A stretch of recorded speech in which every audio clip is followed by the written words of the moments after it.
আল্লাহ রাব্বুল আলামিন বলেন, কুল কুনু হিজারাতান আও হাদিদা। ও নবী শুনিয়ে দেন, তোমরা যদি মরে গিয়া মাটির সাথে মিশে গিয়া যদি পাথরও হয়ে যাও, আর যদি তোমরা লোহাও হয়ে যাও, তারপরেও আল্লাহ রব্বুল আলামিন তোমাদেরকে জিন্দা করবেন, আবার তোমাদের উঠাবেন।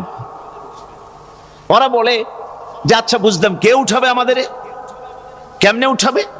আল্লাহ পাক বলেন, ফাসায়াকুলুনা মান ইউঈদুনা। ওরা বলে আমাদেরকে কে উঠাবে, আমাদেরকে কে জিন্দা করবে? আল্লাহ পাক জবাবে বলেন, কুলিল্লাযী ফাতারাকুম আউওয়ালা মাররা। যিনি তোমাদেরকে প্রথম সৃষ্টি করেছেন তিনি আবার তোমাদেরকে জিন্দা করবেন। আল্লাহ পাক সুন্দর করে বুঝাচ্ছেন।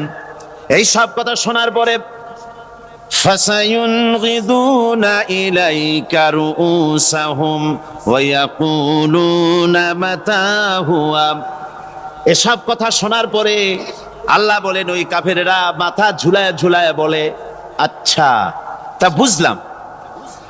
আল্লাহ বলেন, ওরা মাথা ঝুলায় আর বলে, আচ্ছা বুঝলাম, তবে কিয়ামত কবে সেই কিয়ামত অনুষ্ঠিত হবে?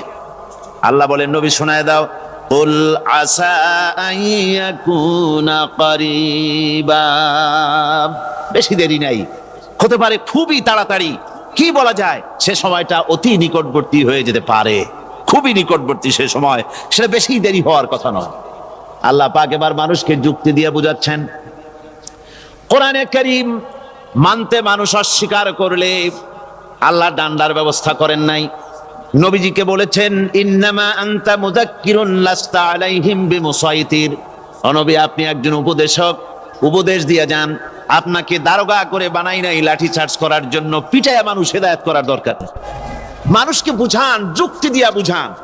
আল্লাহ নিজে যুক্তি দিচ্ছেন।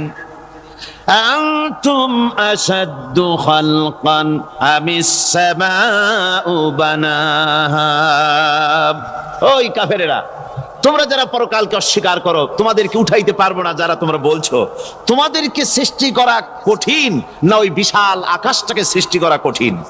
ওই বিশাল আকাশটাই তো আমি আল্লাহ সৃষ্টি করেছি, জোরে কোন সুবহানাল্লাহ। তত বড় আকাশটারে যিনি বানাইতে পারলেন, সে খোদা বুঝি তোমাকে তৈরি করতে পারবে না? আল্লাহ পাক বলছেন, ফানজুর ইলা আসারি রাহমাতিল্লাহি কাইফা ইউহিল আরদা বা'দা মাউতিহা। লক্ষ্য করে দেখো, এই পৃথিবীর মাটিকে আল্লাহ কিভাবে জিন্দা করেন, মুর্দা মাটি। এই মাটি চৈত্র বৈশাখ মাসে প্রখর রোদে মাটি ফেটে চৌচির হয়ে যায়। এই ফেটে যাওয়া চৌচির মাটিতে আল্লাহ পাক বৃষ্টির পানি দিয়ে এই মাটিকে, এই মৃত্যু মাটিকে আল্লাহ পাক যেভাবে জিন্দা করেন, ইন্না যালিকা লামুহিল মাউতা ওয়া হুয়া আলা কুল্লি শাইইন কাদির। সে আল্লাহ পাক তোমরা মরলে পরে আবার এভাবে জিন্দা করতে পারবেন, জোরে কোন সুবহানাল্লাহ। আমার ভাইয়েরা, আল্লাহ পাকের পরে বলেন, দেখো মৃত্যু জমিনকে কেমনে জিন্দা করি।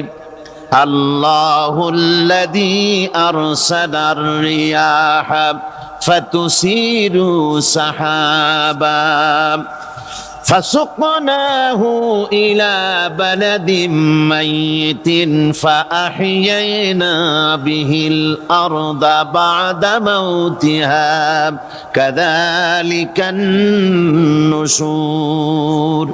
আমি আল্লাহ রাব্বুল আলামিন ওই সমুদ্রের নোনা পানিগুলোকে, সমুদ্রের লবণাক্ত পানিগুলিকে বাষ্পীয় আকারে উত্থিত করে মেঘমালায় পরিণত করি, আর এরপরে বাতাসকে হুকুম করি, বাতাস এই মেঘটারে টেনে নিয়ে যাও মুখ জায়গায়। মেঘ চলে এলো। আল্লাহ রাব্বুল আলামিন বলেন, মেঘ এবার বিন্দু বিন্দু করে বৃষ্টি বর্ষণ করে দে। আমার হুকুমে ওই পানিগুলি বৃষ্টি হয়ে বিন্দু বিন্দু হয়ে জমিনে পতিত হয়। আল্লাহ বলেন, এভাবে করে বৃষ্টির পানি দিয়া মরা জমিনকে জিন্দা করে দিয়া